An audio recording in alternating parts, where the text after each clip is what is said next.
Starting. Okay, welcome everybody to our webinar today. And I'm just going to do a quick introduction of Roberta, and then she's going to take over and tell you all the goodies about how it's going to work today. Okay, so welcome to the second part of this that we did on June 2nd that we didn't quite get done because there was so much good information. So I'm going to tell you a little bit about Roberta.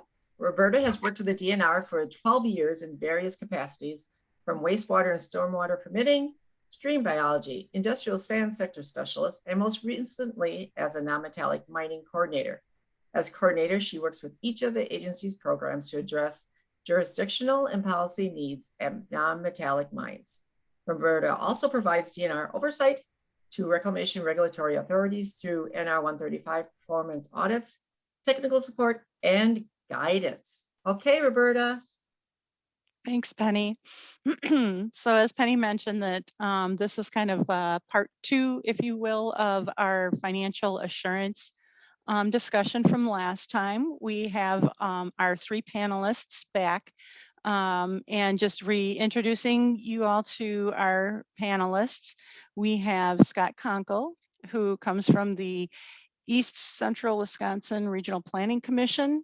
And he has been implementing the reclamation program for 4 counties since 2001, which is the beginning of the program.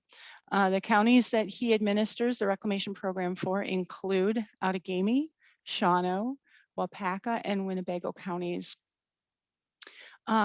With non-metallic mining reclamation being his primary role, Scott utilizes a number of tools to help him administer the program.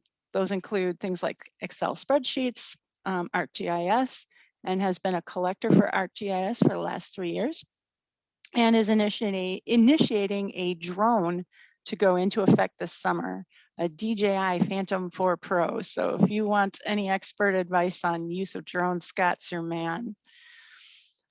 We have Ketty with us as well, Ketty Clow. She is with Chippewa County. She is the county's environmental engineer and is responsible for overseeing the engineering division of the Department of Land Conservation and Forest Management. Ketty has been a consultant in private sector for about 9 years and is currently a licensed professional engineer in the state of Wisconsin. Also with us is Teal Fixon from Monroe. I don't know where that came from Marathon County. And he's been with that Conservation Planning and Zoning Department since 2015. His primary duty is non-metallic mine reclamation. With over 120 sites, he tracks all things zoning in addition to the reclamation work. Teal has been doing other duties with the county, including starting out as a private on-site waste inspector, and had been the has become the department land use specialist, and now most recently as the reclamation specialist. I do also want to point out that Marathon County has been instrumental at helping develop the program for the statewide level. Marathon County's reclamation program predates the NR 135 statewide code for reclamation, and has been part of the technical advisory committee to develop the standards and the reclamation methods. So we're very glad to have their input as we go through all of our questions today. So here's what we'll do. We'll continue on the same method that we had going last time, which is to run through a series of questions. We're down to our final 3 now, and I will ask the question and give an opportunity for each of our panelists to answer the question. For our participants on the call today, you can type in a question in the chat box, and before we move on to the next question, I will circle back and see if there's anything there for our panelists to address. And then at the end, if there's time, we'll open it up to the group for unmuting and answering questions specifically. So on that note, I think we're ready to start jumping into our questions. All right, so today we are going to start out with a discussion on bankruptcies and financial assurance. So the question to our panelists is, have you had any bankruptcies and or had to claim financial assurance and reclaim a site? And this can include any circumstances that may have led to a forced reclamation. So we're going to start out with Scott Conkle. If you could unmute your mic and kind of weigh in on your experiences with that. Okay, so I've never had to claim any financial assurance. I've tried to find all if somebody's in that position to go bankrupt, or if I know where things are happening with them, a lot of operators are looking for mineral deposits, and I'll just put out to them that here's a site that they're interested in transferring, and that has seemed to work really well. Another operator would pick it up, and at that point I'd put financial assurance in place and do a permit transfer. So that's worked for the last 20 years, knock on wood, that's worked for me. The other thing I've run into, which is a concern, is lease agreements. And that's outside our scope, and we're not privy to see what those look like. But now with the new generation coming on board and family inheriting a mine, a lot of them don't want to mine anymore. That's not their interest, even though there's revenue that could be gained. They want the mine closed. So I've ran into those forced reclamations. The operators were all in agreement to conduct them, even though there was still a remaining deposit. So I've done a few of those. Well, all I had on that. Well, thank you, Scott. There's a lot to be said for kind of keeping in communication with your operators to know what's coming, and that you have been able to find some mechanisms to avoid having to go down the route of pulling bonds and doing the reclamation work on behalf of the operator. And so that's always a valuable aspect of handling those circumstances.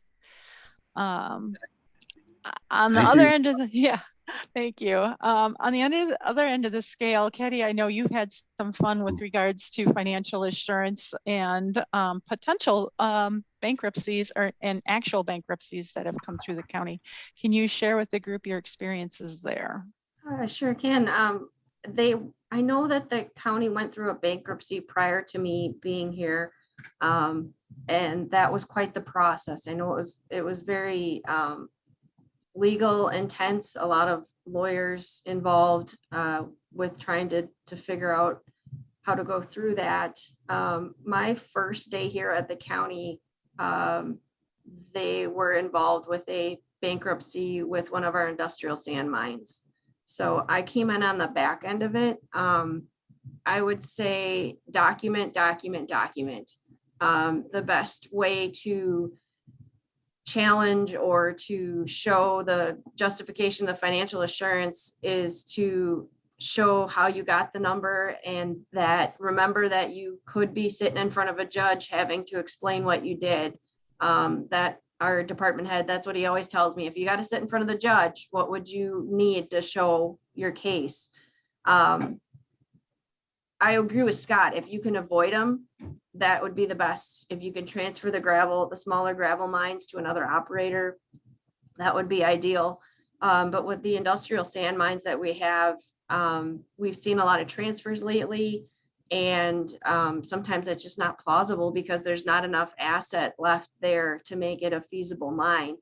In our instance, our department head had to fly to Delaware to testify in front of a state or a national judge in Pennsylvania, because the company was not based here. So it became a much larger an expensive measure than you would have anticipated. So I would say, I guess the best advice I can give you is document everything that you have.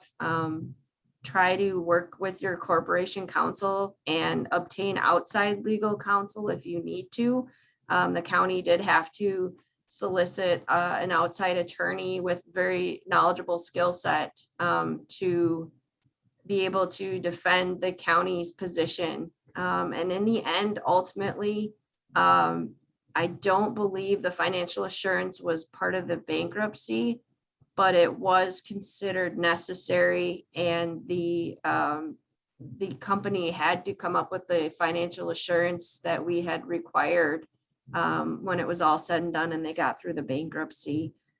So it's a long process. I believe, Berta, maybe you can help, but I think it was almost a year and a half, start to finish, from when it began and when we got word that they were going to file to when it was finally resolved. So I don't know if that answers your question to the best of my abilities and what I remember, but it's a very complicated and complex process, and you need to support yourself as best you can with outside resources if necessary. No, thank you for that, Ketty. And also to provide some additional support. Some of the departments, DNRs, technical support to counties is assistance in those areas that you want to pay attention to with regards to that documentation. Also, you probably won't be alone when it comes to having to defend your financial assurance requirements. When a bankruptcy comes up, DNR has concerns on environmental protections. And so there is often a collaboration that is available to the counties with our own DNR attorneys as well. Marathon County, Teal, can you tell us what you guys have experienced over the years? Well, I've got, I can just speak from my own experience. You gave me you gave Marathon County a warm introduction. And it was I am just building upon my predecessor's work. So I have to give credit to them.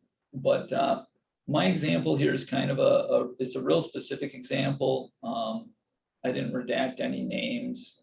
It's all public information, but if you don't mind giving me a little chunk of time here to go through some of the documents that I have, it's the most complicated site that I believe Marathon County's ever been involved in to date. So I'm going to try sharing my screen here and see if we can't.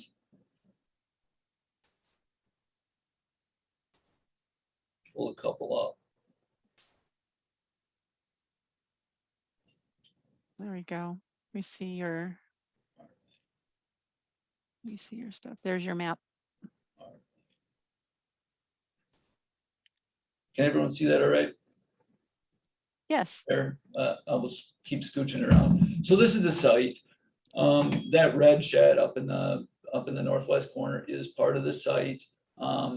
The red is the mining boundary. You'll say, well, they're out of their boundary, but that's actually a caveat in NR 135 for a staging area where they don't have to pay fees on that. So this site's had a history ever, since the day it was permitted in 91 of being problematic.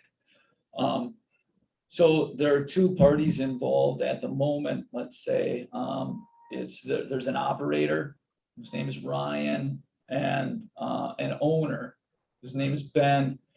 And Ben actually owns the mine site. And this is a sandstone mine, so it's like flakestone type thing.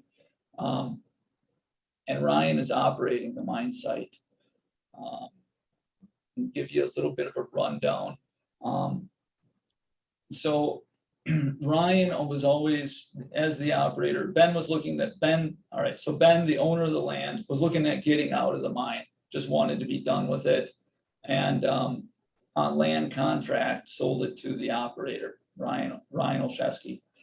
Ryan operated it for a number of years, was always kind of bumping the edge of the rules, always late on his fees or right to the deadline. Same with financial assurance. Well, unbeknownst to us, Ryan filed for Chapter 11 or started going into bankruptcy or went into bankruptcy, and we had heard through the grapevine that happened. Now the county needs some teeth, and hearing that it was going into bankruptcy, we looked at financial assurance and went, well, we don't have enough on this site. So we sent financial assurance letters as soon as possible, requesting for an increase. Part of the reason for doing that was also to show that the mine was, if they didn't pony up the additional increase, to show that the mine site was not in compliance, and it gave us some ground to stand on should we need to pull financial assurance, hoping to gain leverage. So what ended up happening is we did pull the financial assurance. We pushed it till about a week prior to it expiring, and then we had to write a letter, and I've got examples of these letters that I'll show after kind of the rundown. So we ended up pulling financial assurance.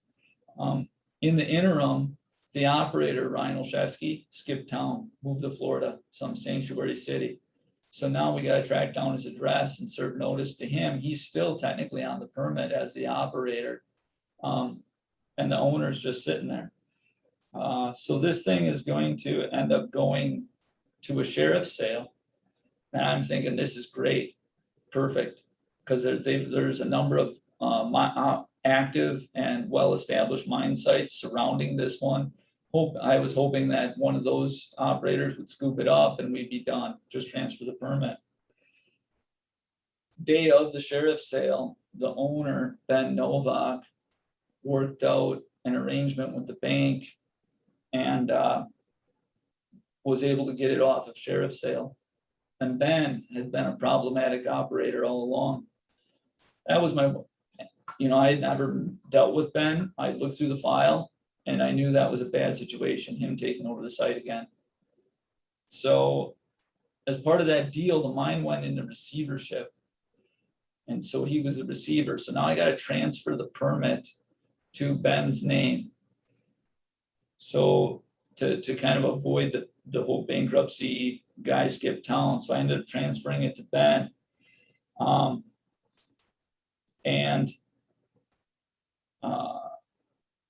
And now he's behind on his fees and still has to, as part of that transfer, he's got to pay his annual fees. He has to revise his reclamation plan, and he's got to pony up additional financial assurance and then coming to compliance with all other regulations. Well, he's late on his fees, etc. Finally, he gets sent letters, put a stop work order in place. He finally gets it, and this is getting to be on over a year and a half process. He finally gets the site into compliance. I have to return the financial assurance, right? Well, unbeknownst to me, as part of that deal prior to sheriff's sale, and so that Ben didn't have to sell the property, he got it back. As part of that deal, he paid off the letter of credit that was pulled in Ryan Olszewski's name. So I pulled a letter of credit that was in someone else's name. Now I have to return that money, but the only documentation I have is documentation showing that I pulled a letter of credit in Ryan Olszewski's name, the former operator who's in Florida. Now, who do I return the money to? So now I'm working with Ben Novak's lawyer and the bank, and because they're claiming, oh no, it's Ben's money. Well, I don't have any proof of that. So then I have to work on getting proof of whose money I'm returning. As part of that, we get our corp counsel involved, have to serve Ryan Olszewski negative notice, have to get all parties to sign an indemnification agreement, indemnifying the county, and then I can return the financial assurance. So then I was able to finally return the financial assurance to Ben Novak, and he immediately stops paying annual fees. So then I got to serve another stop work order on the guy to get his fees back into compliance. The day I served the work order, I was driving back from posting it, and I received a phone call letting me know that Ben Novak, the operator, is deceased. So now I got a mine site that, and that was this spring, wasn't it? So that was this spring. So now, his sister, another worst case scenario, I have no idea. I don't know the sister at all very well, but took over the LLC. And she's indeed on the legal documents at the state saying that she's, you know, the head of the LLC. So now I'm working with her, and so far she's in compliance, which is good. But this site never seemed to end. So I'm going to pull up some of those letters that I sent.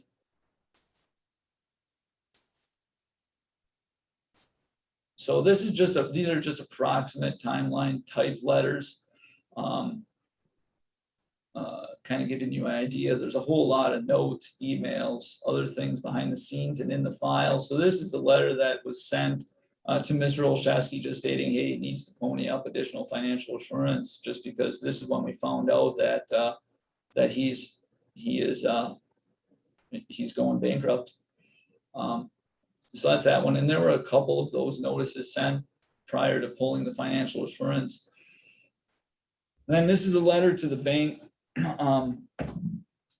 that I served in person. I drove down to Stevens Point and I let the bank know that I was coming. They were aware of the entire process. The bank's attorney was involved. And I went down there and served this letter. Now, in a letter like this, what you have to do is you really got to line item out. All right, what is the letter of credit you're drawing upon? What section of code are you referencing? Where are they where is the operation not in compliance? You know, and then what code are you standing on, giving you authority to pull this financial assurance? Because that's part of in the original letter of credit, you have to show and prove non-performance. The bank was all right with that because the same bank also held the mortgage on the property. So that was interesting.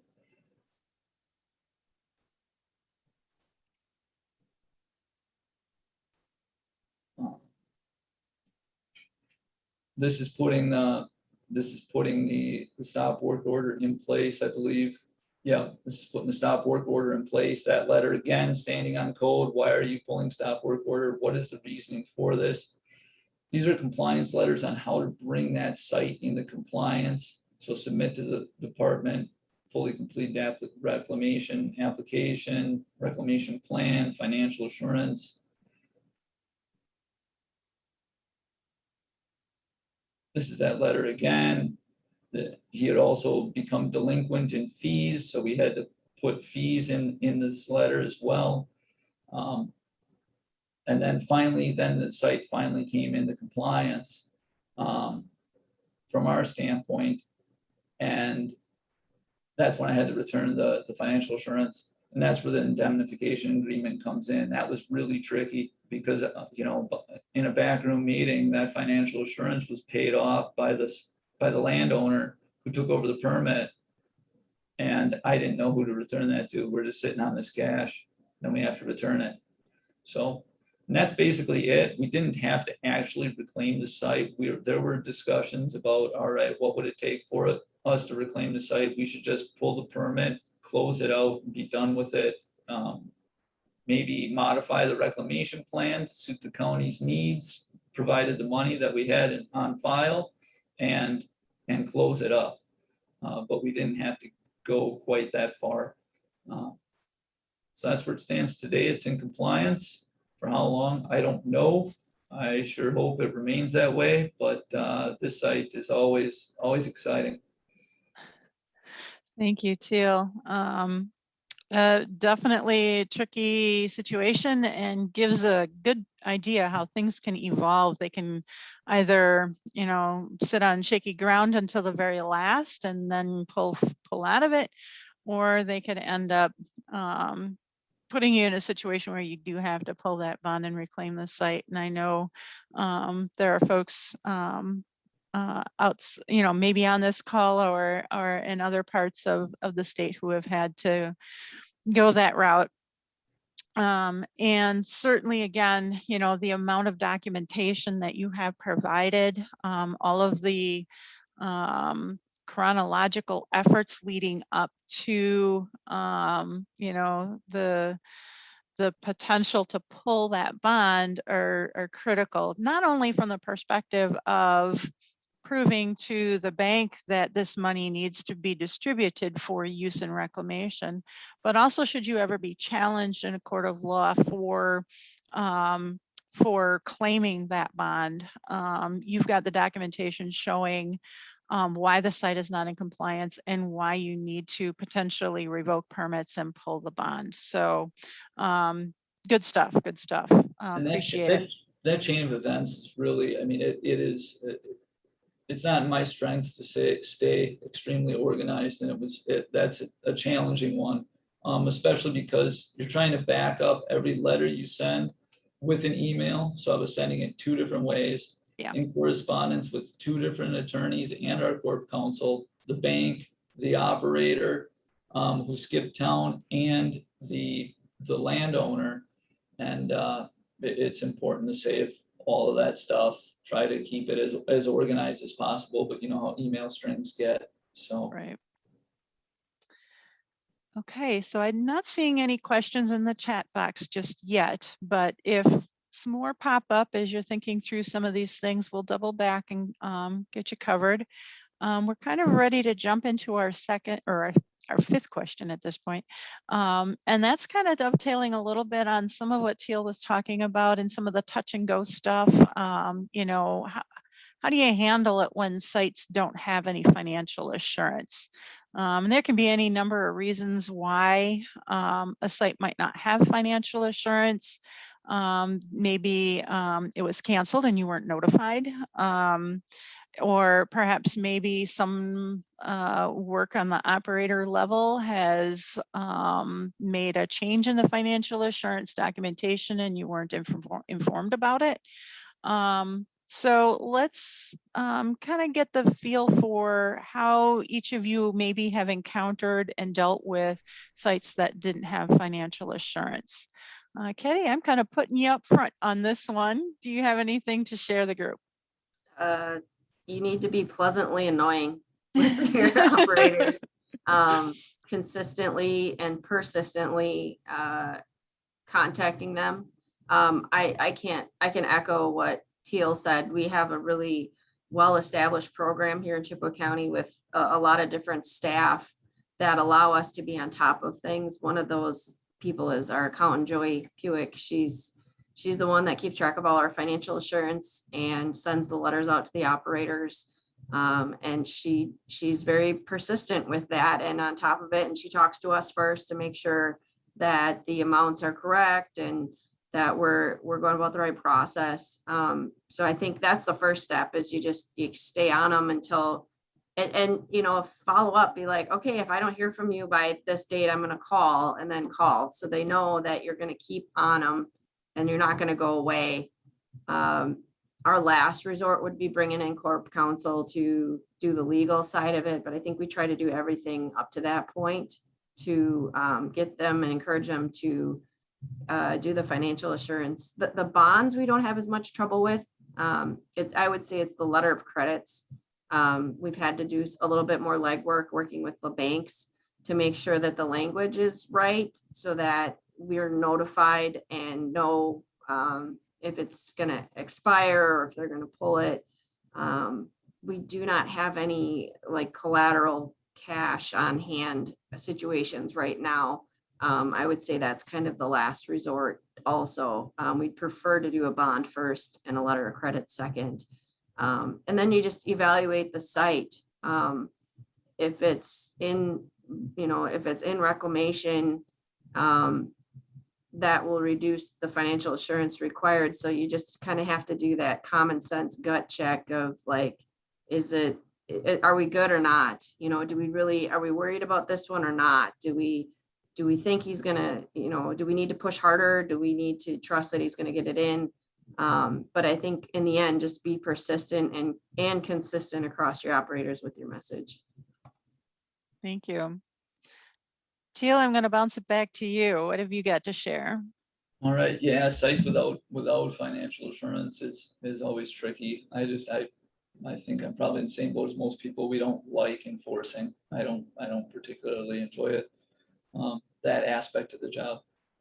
But it is an important part, and you know, that site that I was referencing previously, they ended up not having financial assurance, and it's documentation. Every letter that you send out, make sure that you're citing code section from your ordinance and or NR 135, giving you grounds to enforce, and then ramp it up from there. If you have citation authority, you can write citation. If you've got, you can place you can suspend, you can put a stop work order in place, you can revoke a permit, make them go through the whole works. That's pretty powerful, especially if there's other zoning aspects that are involved on the site. Let's say it's a conditional use permit from a county zoning standpoint on the mine, and a reclamation permit. So you pull the permit, one of them comes out of compliance, so you pull the reclamation permit. Now the conditional use permit is out of compliance and can be voided. Now they have to go through the entire re-permitting process. So that can give you some teeth as well in getting the operator to come in to supply the appropriate amount of financial assurance. If it's a site that, you know, they're coming up on that 30 days prior, you can just pull the financial assurance on them. If you're asking for an increase and they don't increase it, and you come to that 30-day mark, you can pull whatever financial assurance they have, and then you can go down the steps of suspending permit, stop work order, etc. And that's kind of what we did with the site that I was talking about earlier. Another tactic, and it's situational, you can copy in those who have a vested interest in the site on any of those financial assurance letters. So the bank, in that previous example, held the mortgage on the site, also held the letter of credit. Well, a site that it has permitting in place for a non-metallic mine is a lot more saleable and a lot more valuable than one that doesn't have permitting in place. And realizing that the bank would probably think along those lines, they were copied in on all the letters, hoping to provide additional leverage to the operator from kind of the backside, from the bank. And I know that they were applying some pressure. They were entirely sick of the situation. One other situation that we encountered was actually with a bond. You say, I mean, bonds are my favorite form of financial assurance by far. But this instance involved a bonding company that at some point, way prior to my predecessor's time, and it goes back a while, that bond was canceled, and cancellation notice was never sent by the bonding company, breaking the terms of the bond. Well, that puts their license online, I would think. But we just stumbled across it, and that was a little tricky. I need to get help from my supervisor on that one. Then they ended up supplying financial assurance. It wasn't really that big a deal, but it kind of really gave me some heartburn thinking, how could this bond be canceled without notice? So I was kind of going after the bonding company as opposed to just trying to at the get-go. And probably should have went after the operator, who ended up just supplying financial assurance as soon as he was asked, as soon as we could get a hold of him. He was an absentee landowner and operator. So on a site that had been stagnant for over a decade. But those are just some of my experiences on how to apply some pressure, steps you can go take. In any event, always put that code language in. If you need corp counsel or legal counsel to review letters, especially final notice type things, or when you actually write a letter to pull financial assurance or put a stop work order in place, I'd suggest you do it. I'm not as sharp a legal mind as I like to think I am, so I always get another set of eyes on it. Always good. Thank you, Teal. Scott, how about you?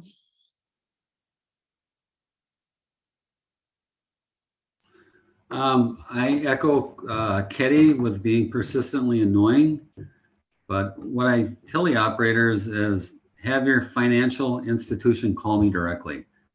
And I work directly with them. There's no person in the middle, and we can go back. I can send them a copy of the ordinance, what sections to read, what I'm looking for.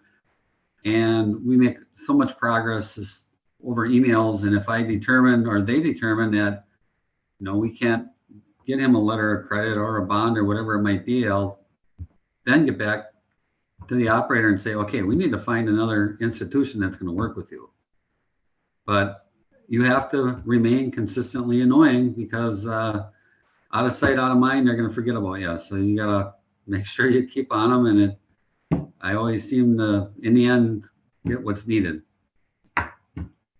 Yeah, very important. And I can also echo the ability to reach out directly to that financial assurity company, be it a banking institute or an indemnity bond, indemnity policy or some other format. And first just checking on the status, is this a valid financial assurance, especially if you're just doing it as your general review of financial assurance. But also to kind of like say, hey, do you guys really understand what's at stake here if I do have to pull this bond? Because I do have it in my authority. Each and every one of our county RAs and our local municipality RAs, your ordinances meet in NR 135, you have the authority to pull that bond under the circumstances for your situation. So, once they understand that they could lose out on that investment, they're going to work harder to try and rectify that situation. So greatly appreciate that. We're ready to jump into our final question. And so I hope everybody online is gearing up with your questions. I still don't see anything in the chat box. So if we finish up a few minutes early, we'll give folks a chance to unmute and ask directly. But our final question now is kind of going over those sites that have finally made it to their final reclamation, and the operator is chomping at the bit to get released from their permitting requirements and to have that financial assurance released. But you guys have to go through the certificate of completion. So let's talk a little bit about that kind of balance between when reclamation is stated as completed to when you are able to release that financial assurance. So Teal, we're gonna have you lead off this segment of our Q&A. Oh, you might want to unmute. There you go. Thank you. Yeah, so certificates of completion, releasing financial assurance, reclamation, obviously all go hand in hand and are tied together. A lot of sites will, just in this county, my experience, just remain open. There's very little contemporaneous reclamation going on. On the few sites where there is, we've got, we GPS our layers. So the boundary disturbance, we have an interim reclaimed layer and then a reclaimed layer. We very seldomly use interim reclaimed anymore. But those sites that do contemporaneous reclamation, let's say they closed up 4 acres, they always want their financial assurance back immediately. So you go out on site and it's sloped nice, seeded down nice, but there's nothing growing. In situations like that, we won't release financial assurance because it doesn't meet whatever standards are set forth in NR 135, which are the same as in our ordinance, and then whatever specific standards might be included in the reclamation plan itself. So in a situation like that where we can't release the financial assurance, we'll work with the operator a little bit. We'll call it pending reclaimed, not interim, but just pending. And we won't charge an annual fee on that acreage. Sometimes that helps an operator out if they're on the cusp of a fee break, because we have a split table type fee schedule, 1 to 5 acres. It's 5 to 10. It's kind of mimics the DNRs.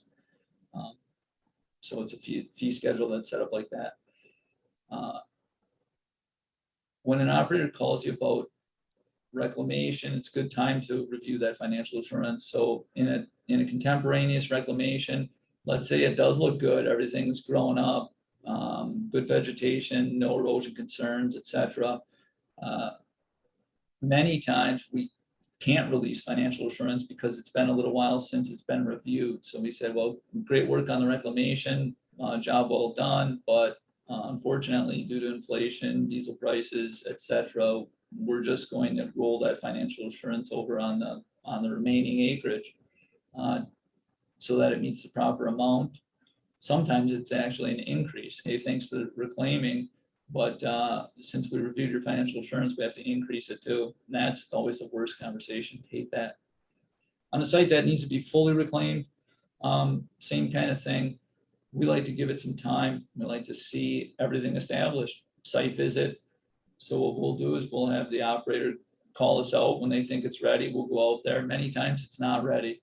Like I said, seeded slope, but nothing's grown up, or their seedlings are barely sprouted, and we're coming in the summer, and we know that drought conditions can hit, scorch these things off. I really like to see it in the fall of the year. Early fall is my favorite time to see reclamation. For that reason, to make sure vegetation's established, to make sure that erosion hasn't occurred. So on that visit, if it's not ready, we'll have them call us back out when it is, or just put a reminder on the calendar. And a final reclamation visit, then we snap a lot of photos typically, if it's a site that has undergone some serious reclamation. We'll snap photos, we'll take samples at specific points. We'll document those photos, we'll label them all accordingly, kind of where the site is, make a number map on an overview aerial of where each photo was taken. Admittedly, I'm not terribly great at doing that because it takes time. So I've done it on a few sites, but then there are others that I haven't. But let's say the site is good, it meets all the parameters in NR 135, meets our ordinance, meets the specifics within the reclamation plan. Then I'll send a letter of certification, certifying the reclamation is complete. And that looks like this. It's pretty simple. It's certificate of completion. It's got the mine site on there.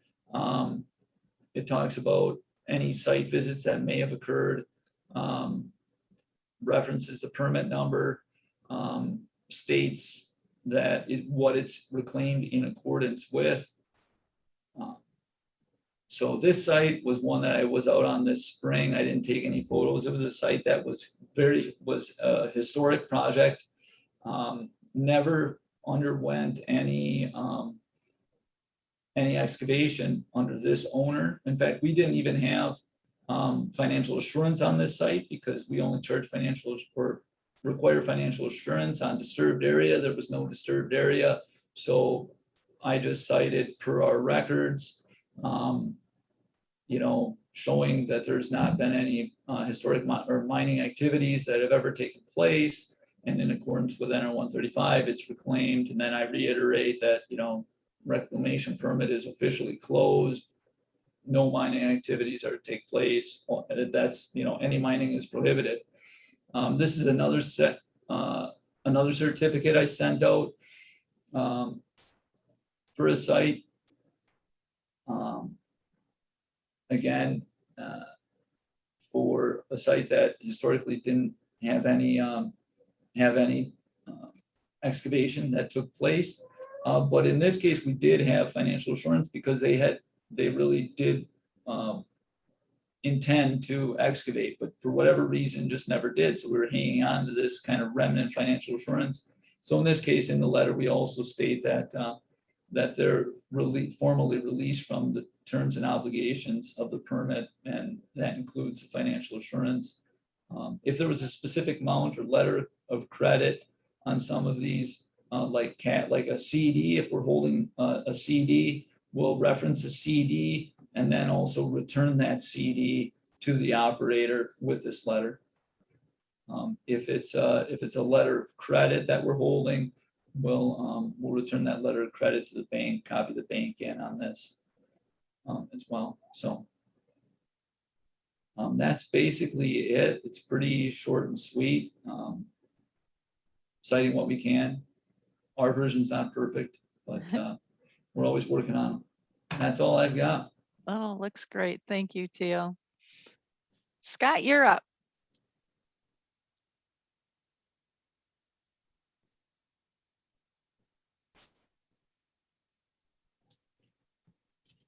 See if you can get that mute button out. Scott, I think you're still muted. There you go. Okay, now I'm unmuted. I'm sorry, my mouse is giving off. I'll see if I can navigate. Okay, it's working again. I'm going to share my screen. Yes. And show you my mouse.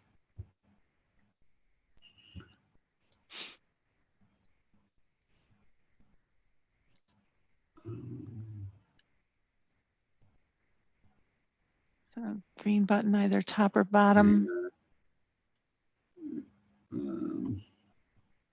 Then select your document to share. Oh, okay. Screen one. And then click the Okay, share. I don't know. There we go. There we go. That's a screen I want to share. Yeah. Now, Click. Once you select the screen you want to share, then there's another action button or radio button to share it. I clicked that screen and I don't know why it's not opening. No, I'm having a, there we go.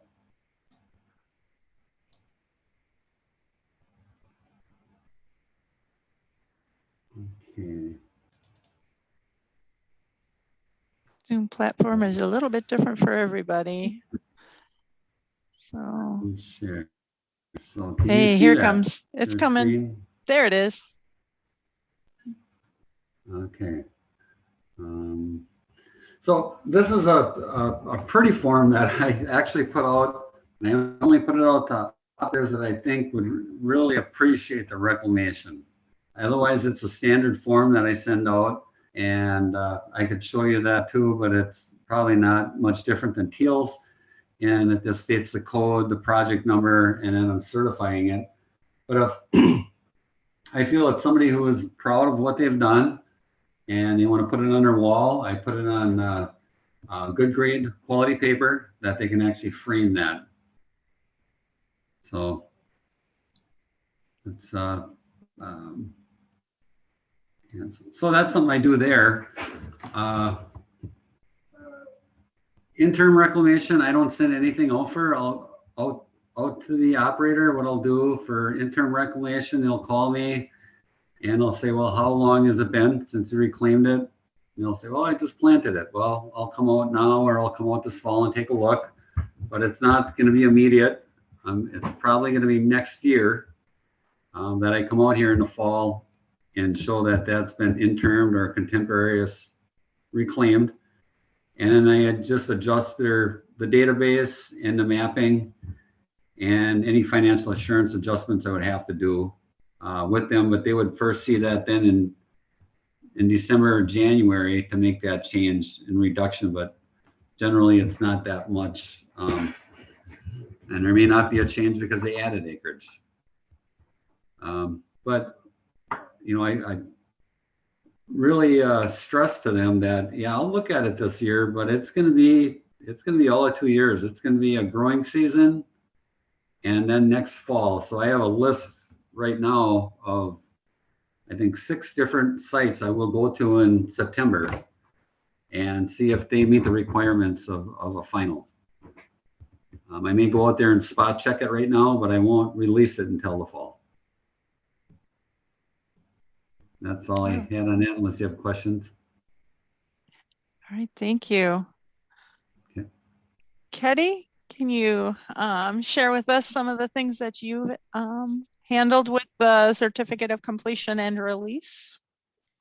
Yeah, I'd echo Scott and Teal's comments. It's always, I reclaimed it, so, you know, you gotta certify it tomorrow. And reclamation is a process. So we kind of start there with our operators, that just because you've seeded it yesterday doesn't mean that it's gonna get released tomorrow. So in Chippewa County, we have a really well-established program that's developed very specific post-mining land uses and performance measures and success criteria. And I can share some of those with you. These documents are going to be incorporated in our new non-metallic mining ordinance at the county level. So that gives us more teeth on using these as a measure to certify a site reclaimed. So what's on your screen now is our post-mining land uses by category. So there's conservation lands, working lands, and developed lands. And then under each land use, there's a subcategory, public, private. For residential, it's dependent, or commercial or industrial, it's on the intensity. And then there's a cover type or a plant community within each of the subcategories. Our most common is surface water and grassland prairie. We see most of our gravel pits using those two categories. Industrial sand mines are more in the forest woodland on their steeper slopes. And some of them do have perennial forage hay. But the biggest thing to take away from this is on the bottom here, we have a performance period. So for the conservation lands, the minimum performance period is 3 to 5 years, commencing the first year after planting, and that's note number 1 on the bottom here. And for our working lands, which is our forest production and our agricultural production, it's 5 to 10 years commencing the first year after planting. So we're upfront with our operators on this. They all know that we're not going to release tomorrow. And it's going to be a process that we're going to monitor from 3 to 5 years. So the first step is our operators pick a post-mining land use. And then from that, we have a success criteria that we use to determine successful reclamation, site stability, plant density and diversity, species diversity, soil chemistry, physical characteristics. So these are just the general quantifiable performance measures that in criteria that we use to determine if it's even in progress. We call it in progress reclamation when they're in the performance period. The other thing I have here is, this is an example of a specific criteria for the grassland prairie cover type. So the site stability has to be at 0% to certify it as reclaimed, which means no erosion and no mass wasting. The plant and species density diversity has to have 50% of the species planted and 80% of the ground cover. So I agree with what Scott and Teal said. You're going to do this in the fall when these plants have been established and you can see that that the vegetation is growing and you can identify it. But that also limits us too. If it gets past too late in the fall, we can't identify the plants. So we have to wait till the next year. We have done some soil infiltration and soil testing on our agricultural crops. So we're using those criteria as well. Haven't done as much of it with our grassland prairies, but we do have 3 of our industrial sand mines that are probably starting reclamation this fall that will be using these criteria for that. And then when we do our annual map, we label each area as such. So for this map, you can see this striped area is certified. So that part is no longer in active mine. The hatched area is in progress reclamation, so that's in that performance period. And then this area to the east is still actively mined. There's no reclamation going on. And we go out on those sites annually every year to evaluate the performance criteria. We write up any inspection items if we see erosion, if the plant species or there's vegetation that's patchy. We'll write all of that. Invasive species is another thing that we see quite often, and we work with those operators to correct any deficiencies we find through that performance period. And if we hit the end of the performance period, then we have a real simple notice of completion, and it's either for part of the site or for the full site, depending on what parts they've done. And it tends to be in stages. You know, we'll see operators do 5 to 10 acres at a time, and then work on another piece the following year when they've mined it. But yeah, it's a process, and it's a little bit of a learning curve, but I would say most of our operators know how we go about it. And it's really great to have clear expectations of your operators. Anything vague, it's hard to stand on. So the really nice thing about these is that we have very clear criteria, and it makes it easy to do inspections, and it makes it easy to enforce and certify reclaimed, because we know from the get-go what the end's going to look like. It helps with our landowners too. We don't have as much. You still have it, right? You still have the landowner that wants something different at the 9th hour, right? We're all going to have those issues, but this upfront here's a chart, pick one kind of menu option allows for that discussion before you get too far into the process. So it's been a really good tool for us here. I'm excited to get it into our ordinance. And I think, it's been a really, it makes things a lot easier to work with. So that's what we do here. Katie, thank you so much for sharing that. And I guess I kind of have to, from the state level perspective, I do have to emphasize that these are the types of things that you should expect to see written directly into the reclamation plan. These are things that, reclamation measures, success, quantifiable, success standards do need to be identified in the reclamation plan. But DNR recognizes that all across the state, 90% of our reclamation plans are deficient in these measures. So what Chippewa County has done was to try and simplify that process for their operators, because they don't have a sense of what should be in the plan for the site and the type of post-mining land use they're aiming for. We do caution our RAs at providing that and presenting that to to operators if they have something else in mind. So you do kind of have to have a little bit of a balancing act where that is, because it is the operator's responsibility to develop that reclamation plan. But we also do recognize that this is an area of deficiency around the state. So this can be one way to try and close that gap. So I appreciate you sharing that information. Katie, if I may, I've got a quick question for you regarding that. That's pretty interesting. So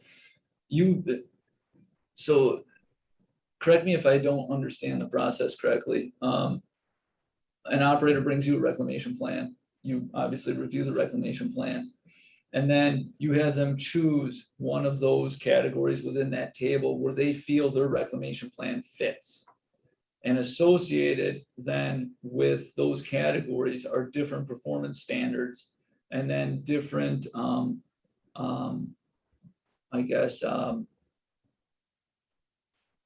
years of monitoring levels for monitoring. So, grassland, 3 to 5 years, productive forest land, 5 to, or whatever it was, 5 to 10 years or whatnot.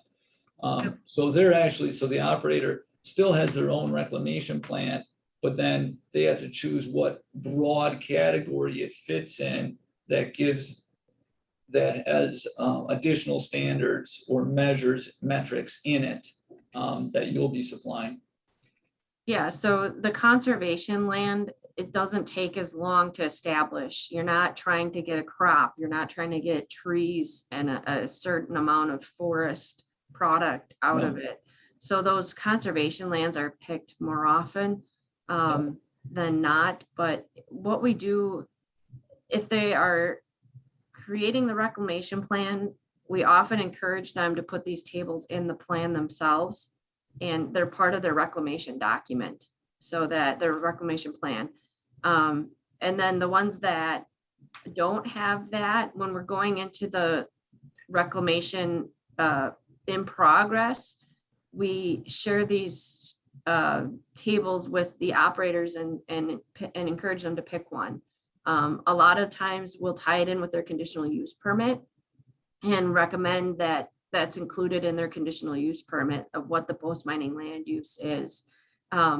So I guess we're fortunate that we've done a lot of legwork on the front end with our operators, so they just know this is how we do it here.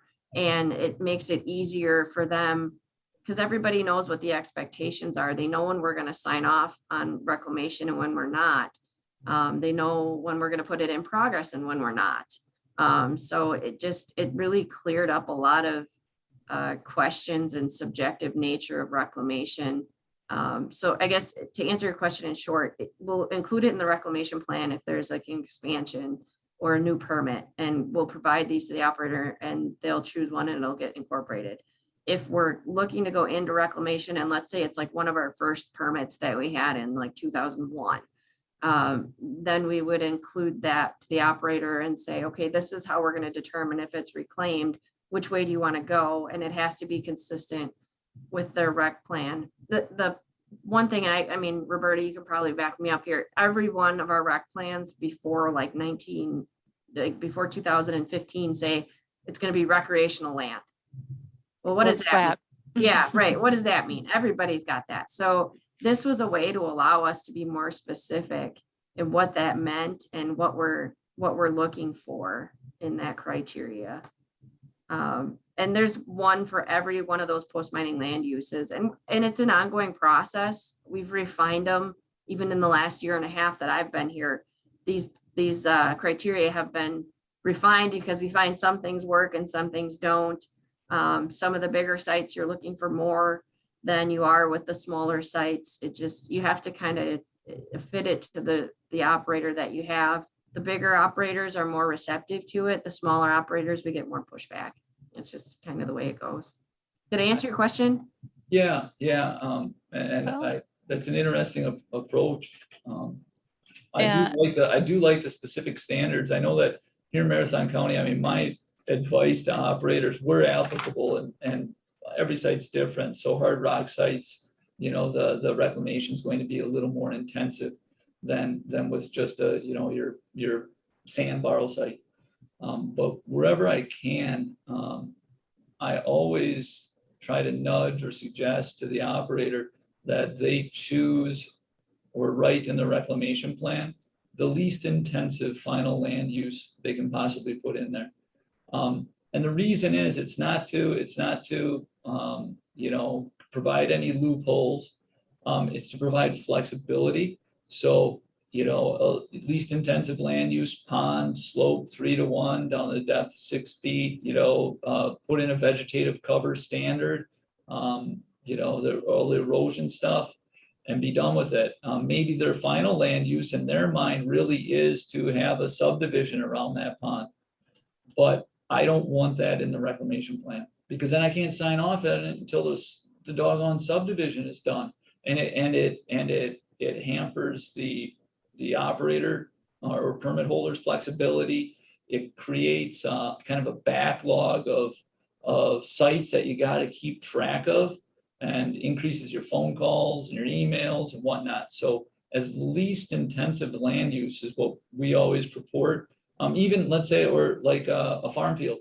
Oh, it's going to be an ag land use. No, I mean, that's great. Ag land use, final land use. We'll put something a lot less intensive at the get-go, so we can avoid this monitoring period. Who's gonna go out there and figure out how many, bushels of corn per acre per year? I mean, no one's gone out there and doing that. We know that.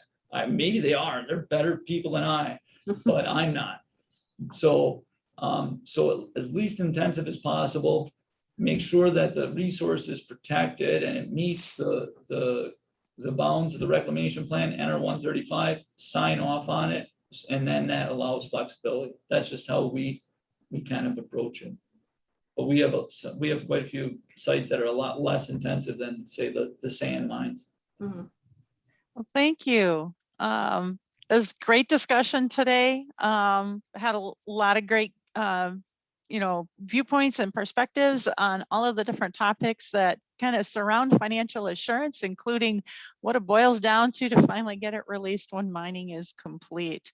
A great big thank you to all of our panelists out there. And Penny, I'm going to turn it over to you to wrap things up for us. Okay. Well, thank you everyone for attending, and to Roberta and to Kennedy and to Scott and Teal and Jared for sitting back there being the support.